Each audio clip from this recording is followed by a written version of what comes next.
اے اللہ ذوالجلال کے بارگاہ میں حاضر ہونے والوں، یاد رکھنا آپ اس وقت میدان عرفہ میں ہیں۔ کس قدر خوبصورت یہ منظر ہے، کس قدر خوبصورت یہ وقت ہے، اور کتنی خوبصورت جگہ ہے۔ یہاں درجات بلند ہوں گے، گناہوں کو معاف کر دیا جائے گا۔ اللہ ذوالجلال سے دعا یہ ہے کہ ہمیں اللہ اپنے رسول کے اتباع کی توفیق سے نواز دے۔ وہی ہستی جس نے یہاں ہی خطبہ دیا تھا، اور یہاں ہی کھڑے ہو کے انہوں نے خطبہ دیا تھا، اور انہوں نے خطبہ دینے کے بعد صحابی کو حکم دیا اور اذان کہی گئی، اور پھر اقامت کے ساتھ ظہر کی نماز 2 رکعت ادا کی، پھر اقامت کہی گئی اور 2 رکعت نماز عصر کی بھی ادا کی۔ آپ صلی اللہ علیہ وسلم نے دونوں نمازوں کو جمع کیا، پھر آپ اپنی اونٹنی پہ سوار ہوئے اور اللہ کا ذکر کرنے میں مشغول ہو گئے یہاں تک کہ سورج غروب ہو گیا۔ پھر آپ صلی اللہ علیہ وسلم سورج غروب ہونے کے بعد مزدلفہ کی طرف چلے گئے، اور آپ نے جا کے مغرب کی نماز 3 رکعتیں اور عشاء کی نماز 2 رکعتیں ادا کی، جمع کر کے دونوں نمازوں کو قصر کے ساتھ پڑھا۔ پھر آپ نے آرام کیا یہاں تک کہ فجر کی نماز وہاں پڑھائی۔ پھر روشنی کے بعد آپ مینا کی طرف منتقل ہوئے۔ پھر آپ صلی اللہ علیہ وسلم نے 7 کنکریاں ماری۔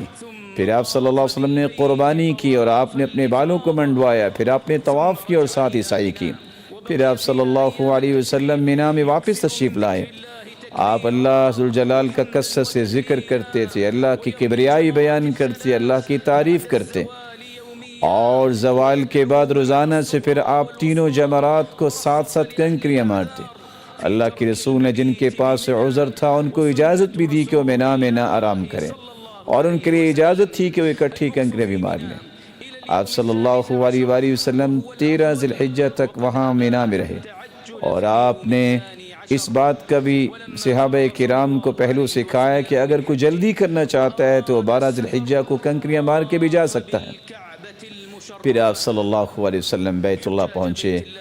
اللہ کے رسول صلی اللہ علیہ وسلم نے طواف الوداع کیا اور پھر روانہ ہو گئے کہ ضروریات 5 کی حفاظت کے بارے میں اللہ ذوالجلال نے تاکید کی ہے کہ انسان اپنے دین کی حفاظت فرمائے، اپنے عقل کی، اپنے مال کی اور اپنی عزت کی، اور اس میں کسی قسم کا خلل کرنا، پیدا کرنا، یہ بہت بڑا جرم ہے۔ ان ضروریات کی حفاظت کرنا یہ حقیقت میں جنت میں جانے کا آسان راستہ ہے، اور یہی وہ طریقہ ہے جس سے انسان اپنے معاشرے کے اندر استقرار پیدا کر سکتا ہے اور امن پیدا کر سکتا ہے، اور اس سے ہی زندگی خوبصورت بن سکتی ہے۔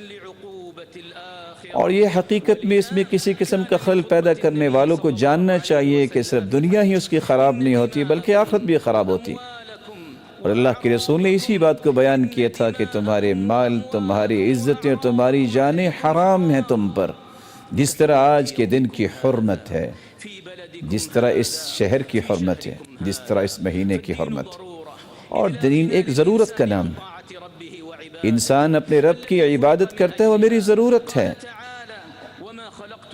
اللہ تعالیٰ نے اسی ضرورت کو واضح کرتے ہوئے فرمایا کہ میں نے انسانوں کو صرف عبادت کے لیے پیدا کیا ہے، اور اللہ ذوالجلال نے عدل و انصاف کا حکم دیا ہے، اور ساتھ یہ حکم دیا ہے کہ تم خالص ہو کر عبادت کرو، اور اس بات کو یاد رکھو کہ تمہیں اسی طرح لایا جائے گا قیامت کے دن جس طرح تمہیں پیدا کیا گیا۔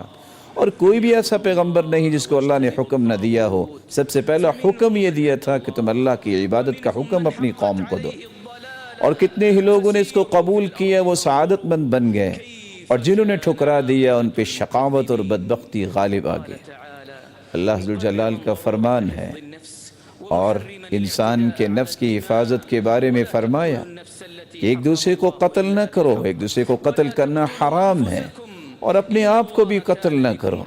اللہ ذوالجلال تو رحم کرنے والا ہے، لیکن جو ایسا کرتا ہے، کسی کو قتل کرتا ہے، اپنے آپ کو مرتا ہے، تو اسے یاد رکھنا چاہیے ہم اسے جہنم میں داخل کریں گے، اور یہ اللہ پر بڑا ہی آسان ہے۔ اور اللہ ذوالجلال نے یہ فرمایا کہ مال کی کیسے حفاظت کریں گے؟ اے ایمان والو، کسی کا مال جو ہے اور اپنا مال بھی آپس میں ایک دوسرے کے ساتھ مل کے حرام طریقے سے نہ کھاؤ۔